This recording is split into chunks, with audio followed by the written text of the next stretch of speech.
I am not a financial advisor. This is not financial advice. Do your own research. Consult a professional investment advisor before making any investment decisions. This show is for entertainment only. Faites vos propres recherches. Here we are in another episode at the Simple Success Podcast. And this is financial life coaching from a happiness perspective.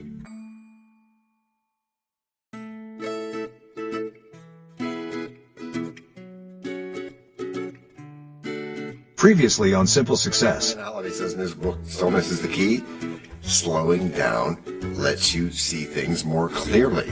So this is one of those academic minds kind of things, huh?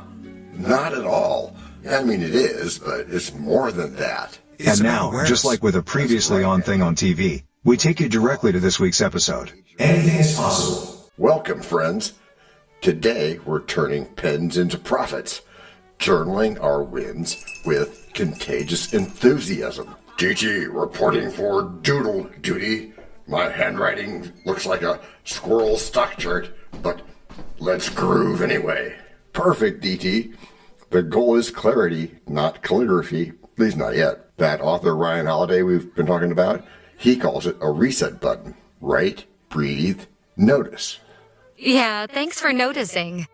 So my first entry is, Dear Diary, I didn't panic today. Boom! Achievement unlocked. And that's an achievement worth celebrating because it trains attention and reduces that darnal behavior gap thing.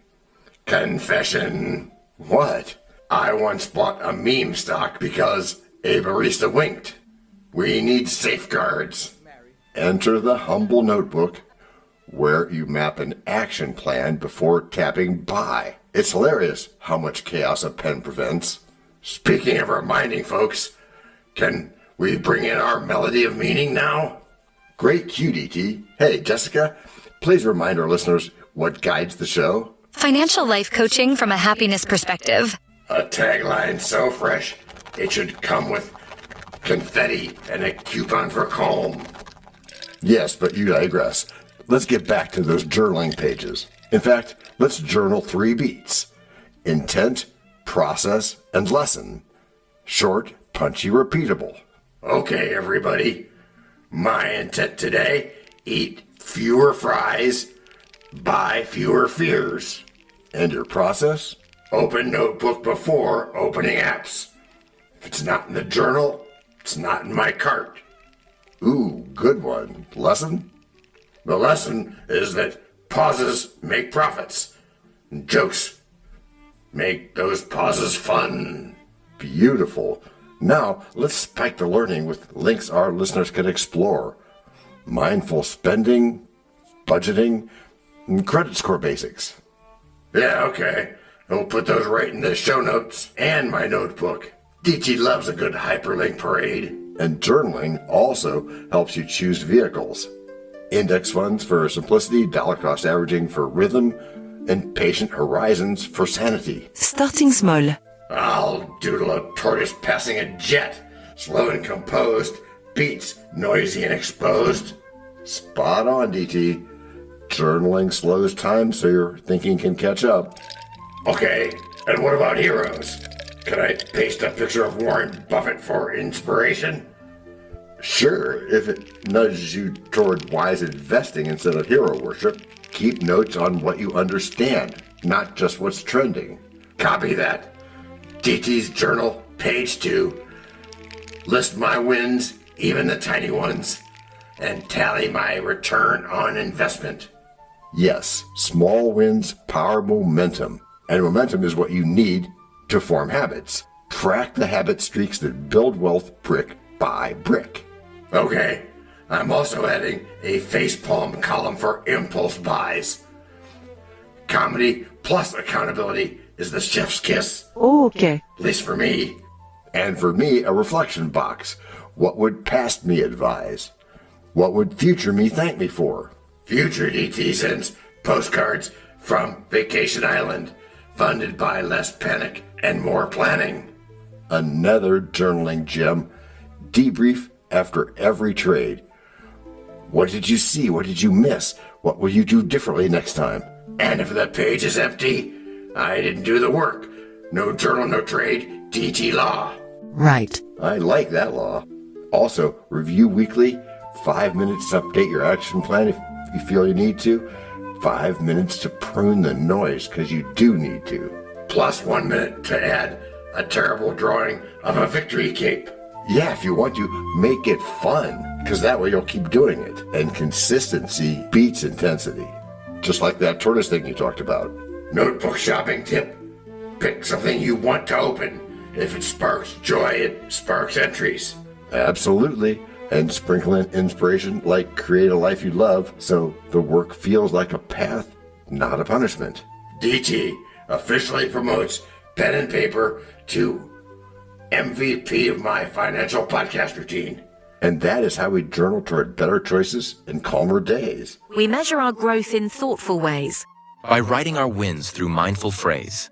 Each note we pen, a compass that sways, guiding our wealth through uncertain maze. When wisdom and patience work till done. Our best investment is Break number 1. I'm not trying to make doubting Thomases out of you all. Yet you cannot tell a lie. Hey, George Washington is nigh? Obviously not. Nor is it time for the rhyme. But it is time for something. It is? Yes, it is. It's time to learn. Learn about what? Why, DT, it's time to learn about a sponsor. You know, what they make, what they do. Before we even get to act number 2? Well, yes, indeed, my friend. As our editor knows. This is the place where your message goes. We can plug it right in to the story we tell so that no one fast forwards. Except from your well. We can build it ourselves with approval from you. Taking action will do it. not bragging. It's true. Starting something instead and taking action, as you just said. Based on your beliefs. Yeah, but still not just knowing, but also doing. And as I've been saying about goals. No, sorry. Getting what you want without limiting the rights of others. That's correct, Matthew. Or yucking their yum, as is said. But still, it has to be based on your beliefs. Which are that, in Act 2, we take our ink-stained wisdom to new financial heights. Heights? And by heights, I mean I'll finally understand my budget without a parachute. Cool, but make it simpler. Yes, Kevin. And today we had a guest who blends financial numbers with emotional balance. Welcome. As we're getting started today, how about you tell me a little about yourself? Yeah, you bet. I'm Bradford, and I'm a bit of wisdom from the Carnegie Institute in South Kensington. That's near London, right? Yep. So what do you do in all that? I'm both a financial analyst and a psychologist, which means I measure your optimism in percentages. I'm already 60% nervous and 40% caffeine, so I'm fully invested. You're tracking progress. Excellent. That's what journaling is. Noticing patterns before they absquatulate into chaos. Beautifully said. We often underestimate how reflective writing shapes our account development and achievement mindset. Achievement mindset sounds fancy. Can I trademark my procrastination portfolio instead? You could. But the goal is growth, not guilt. Journaling helps you see the behavior gap between what you think and what you do. Ryan Holiday wrote in Stillness Is The Key that writing daily is like meditation in ink, an action plan for clarity. Meditation in ink? Mine looks more like therapy with smudges. But that's still progress. Your handwriting is proof that you're human, not a spreadsheet. Even Albert Einstein journaled ideas before they turned into breakthroughs. Einstein? So if I journal about interest rates, do I become Warren Buffett? If only. But you might catch a glimpse of wise investing logic before emotion takes the wheel. And there's our golden intersection. Where psychology meets finance. And that's where wealth really starts. So this is less about physical math and more about mental math. Counting thoughts, not just dollars. Thy perception is astounding, DT. Journaling keeps you active in your own mind, like an internal audit for your habits. I like that. An audit with doodles. Dear brain, we overspent on cookies again. And now we're getting honest. And honesty builds consistency, and consistency builds confidence. The compounding effect of calm. That's true. I tell clients, your budget is a mirror, not a monster. Journaling turns that reflection into a learning curve. And sometimes I'll laugh, because if I can't laugh at my avocado toast column, what's the point? Laughter is financial therapy. Some even say the best medicine. And humor is compound interest for the soul. Speaking of which, you're about to cue Jessica, aren't you? Guilty as charged. Hey, Jessica, what do we always remind our listeners of? Financial life coaching from a happiness perspective. That tagline sparkles brighter than my emergency fund after a payday. I love that. It's not about punishment, but empowerment. Even budgeting can feel like celebration when you write with gratitude. Oh, and that's a perfect segue. Journaling is gratitude with a business plan. It's structured serenity. Structured serenity. DG approves. I'm framing that next to my keep calm and balance sheets mug. Ah, my cavernous echo of somnambulance approves. Another great journaling idea, record 1 win per day, even if it's just brewing coffee before checking your stocks. It's about mindfulness. Order up. When you connect coffee, confidence, and compounding, you create a habit loop of progress. So you're saying I can turn caffeine jitters into cash flow wisdom? I'm in. Absolutely. And add a gratitude note for every cup and watch your wealth grow one line at a time. And if you ever forget why you started, flip back. Your journal is your personalized investment portfolio of patience. Talk about deep learning. Yeah, that is deep. I might even start color-coding my emotions. Red for panic, green for calm. Whatever works. Just don't use invisible ink, DT. The goal is reflection, not mystery novels. Too late there. My grocery budget already reads like a plot twist. And yet here you are, reflective, humorous, and learning. That's the power of journaling done right. Well said. So listeners, remember your pen is cheaper than therapy and mightier than fear. As long as we write our thoughts to make them clear. Each note revealing what we hold dear. Through market's noise, we choose to steer toward calm reflection that keeps us near. That's it. In journaling's quiet, our insight grew since deep thinking wraps around. Break number 2. We know a lot about you already because we know ourselves. For example, we know that you know how to listen to our podcast. We also know that you probably know how to subscribe. So as soon as you're done with that, tell us your story. We have ways you can contact us. It involves a special link where you can leave us a message. We may have an email address for you as well in the future, and we'll let you know if that happens. The reason for subscribing? I thought you'd never ask. When you subscribe, you automatically download all future episodes of that podcast. It just happens in your player without you having to go search again. How cool is that? This means better rankings for the podcast, more attention from advertisers, and more money. And this means more and better stuff for you. So your motivation is simple and easy. Subscribe today, whatever app and from whatever place you like. And don't just try to subscribe. There is no try. There is only do. We're changing the way we look at things. And remember, that's good. Eso es buenísimo. Also remember, this is financial life coaching from a happiness perspective. Coaching happiness. Our call to action is right in the show notes. Find it and you win too. Can I simple that? Por supuesto. Of course. Just simple it. Please make sure your seat belts are fastened and your tray tables are in their upright position. And make sure simple is a verb like Google is a verb. 我们回来了. That's we are back. Before we go today, let's have a quick thank you to all our emotional support voices. Thank you for having us. Yeah, thanks guys. Yeah, specifically, welcome back everyone. Our pens are still moving, our pages are still glowing, but our coffee cups are suspiciously empty. No, I've refilled mine 3 times. My journaling hand has caffeine-powered superpowers now. Ha, ha, ha. That was a funny joke there. Yeah, it was, which puts you at least halfway to greatness. Remember, this isn't just writing, it's a daily action plan for building confidence. Speaking of plans, I started a DT Wins page in my notebook. Entry 1 didn't dip squatchly from my financial goals this week. There's that word again. Hint, listeners, go look it up. There's a link. Yet still, there is progress. Because that's what journaling does. It turns small steps into success stories. Success stories? I wrote a whole page on how I resisted buying another smartwatch. That's personal growth right there. And that's what I call mindful spending. Every journal line is a rep at the gym of self-control.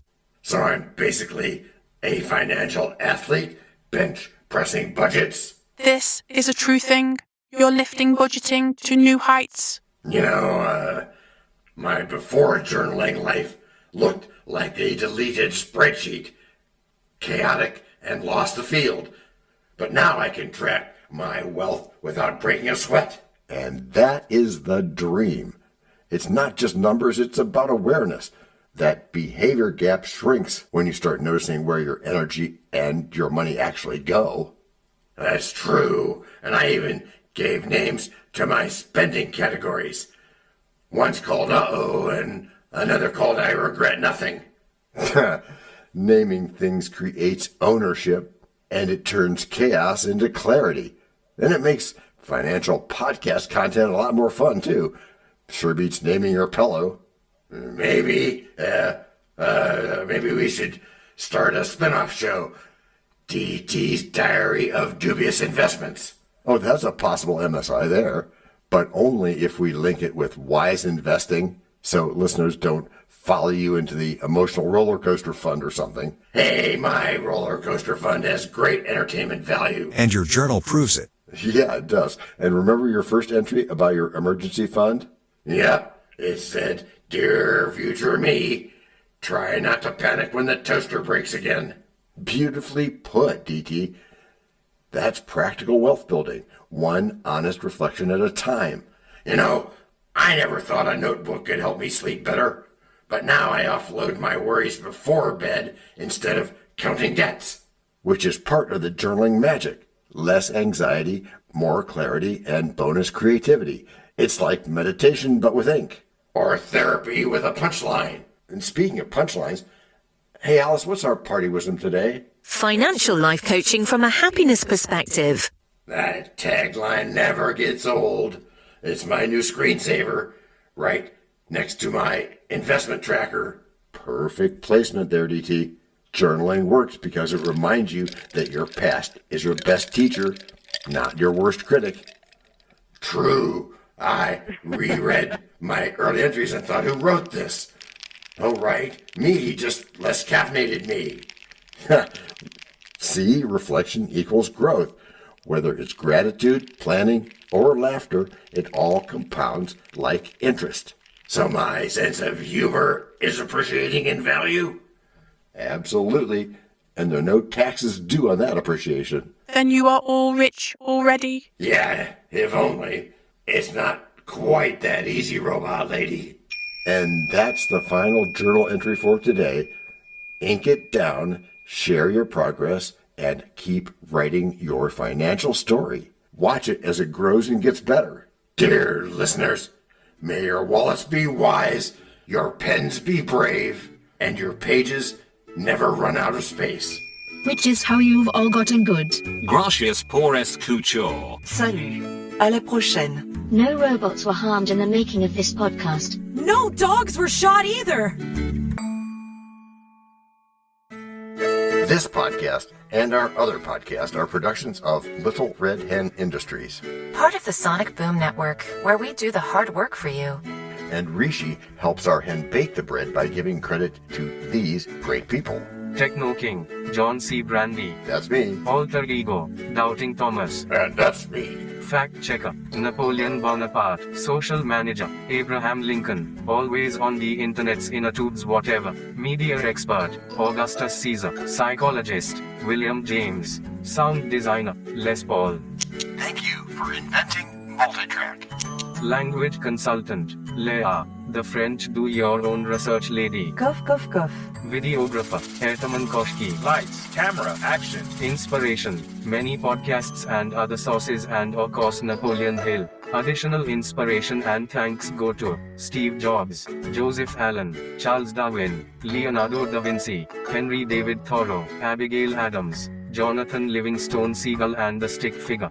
Quick disclaimer here. Many sentences contained in our podcasts are of a very dangerous length and were performed by highly trained vocal practitioners. On no account should inexperienced life forms attempt to imitate them without proper medical, jaw, and lung supervision. And before we forget, you can also subscribe to both podcasts, join the community, and benefit from many of our techniques, including financial advice, patience, practice, and even podcast production for your ideas. Of course, you'll have to head to the show notes, either on your phone or on the web, to get the links and stuff, and all those clickable links are in the show notes. Hey, Emma, do you, Samantha, and Daniel want to tell us a bit more about this stuff? Sure.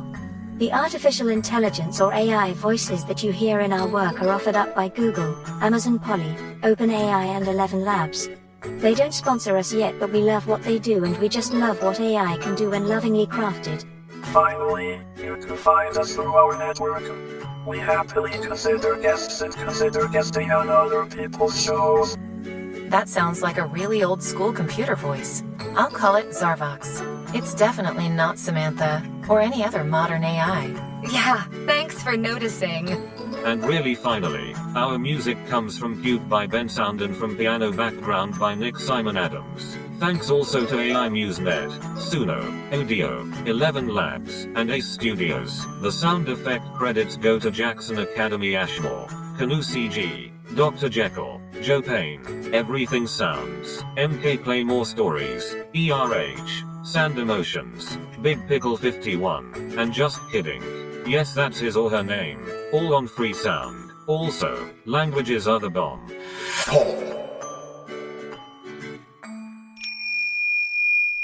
This is the best podcast I have ever heard.